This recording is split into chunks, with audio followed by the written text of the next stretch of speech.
Hey everybody, I hope you're having a great day today. The subject of this video is an introduction to the song Message in the Bottle by the Police. I had a drum student come in the other day and say, hey, can you teach me how to play the drums to that Sending Out an SOS song? And I said, do you mean Message in a Bottle by the Police? And he said, yeah, I think so. I said, well, I understand the confusion because Sting only says it a billion times at the end of the song while Andy Summers is playing a guitar solo. So that was kind of interesting about that song too, is that the guitar solo was at the end of the song as opposed to the middle of the song between the second chorus and the third verse or the third chorus, which kind of broke the mold of cookie cutter, this is how you must do it. So let's talk about Message in the Bottle. I'm going to give you some background about that album and the song, and that way maybe you have a better understanding for it.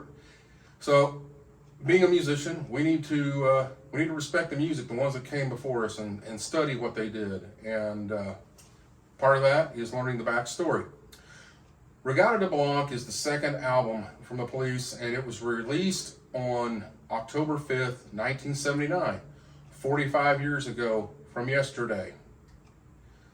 So, the title means white reggae, and although there's not a French word for reggae, this is a phrase that they coined, meaning the Police, they coined and came up with for the title of the album.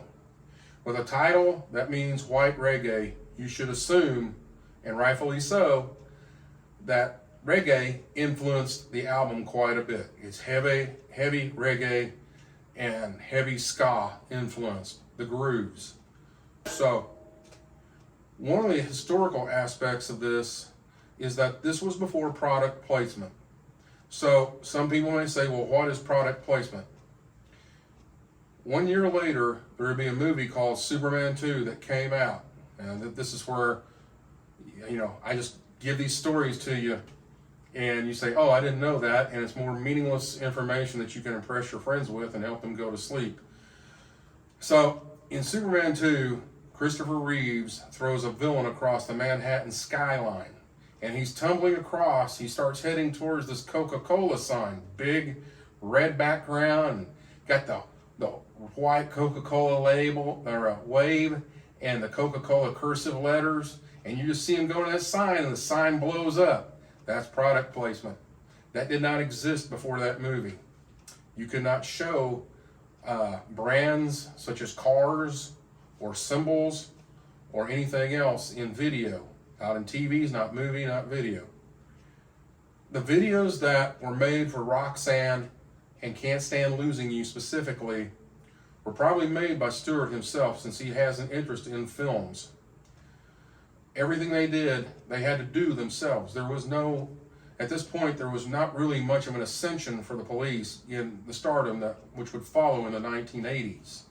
Stewart was using Ludwig drums and Zildjian cymbals back then, specifically a 22-inch Zildjian Ping Ride, the same model that Neil Peart used on Red Barchetta, Tom Sawyer, Spirit of Radio, Free Will, Zildjian Ride cymbal, not Paiste. That would come later. But at that point, while Stewart might have been somewhat on Paiste's radar, he did not have an endorsement deal.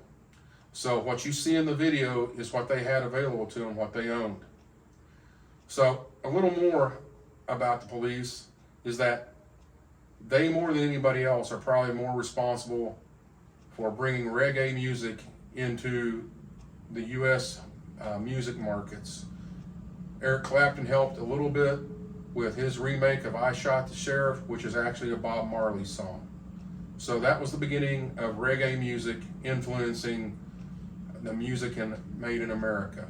After that, people would start making a lot of music using reggae grooves, reggae beats, the chord changes, stuff like that. So, just as a personal note, in 1982, I owned 2 vinyl albums. One of them was Moving Pictures by Rush. The other one was Zenyatta Mondatta by the Police. Now I'm going to tie all this into Stewart's playing. The grooves that Stewart uses on Message in a Bottle, the 4 on the floor, but the cross stick on the snare drum, are going to be used heavily on Zenyatta.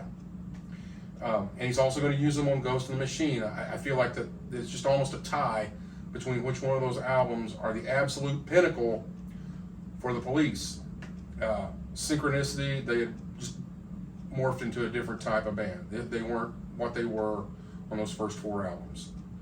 Stuart Copeland is very much spontaneous. He's in the spontaneity, in the moment.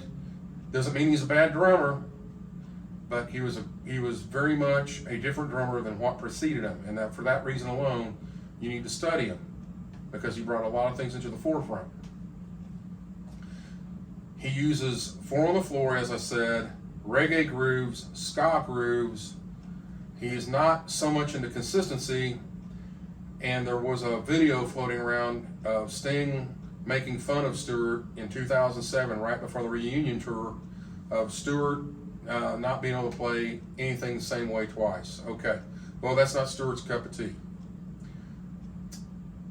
This is also one of the most bastardized drum parts I hear, and it may be because Sting played this song as a solo artist for almost 30 years. And in those 30 years, he used a handful of different drummers. The most notable being Omar Hakim, Manu Katché, and Vinnie Colaiuta. Sting never told those drummers, hey, I need for you to play this just like Stewart played it. So, you know, that may be why. The 4 on the floor, a lot of drummers cringe when you tell them, hey, I need for you to play 4 on the floor. It's a valid groove, and it drives the band. It's solid, so solid. So, these are the things that make good drummers great and can propel you. So, what I want to talk about right now is there are 2 versions of the song. First is the album version, Regatta de Blanc.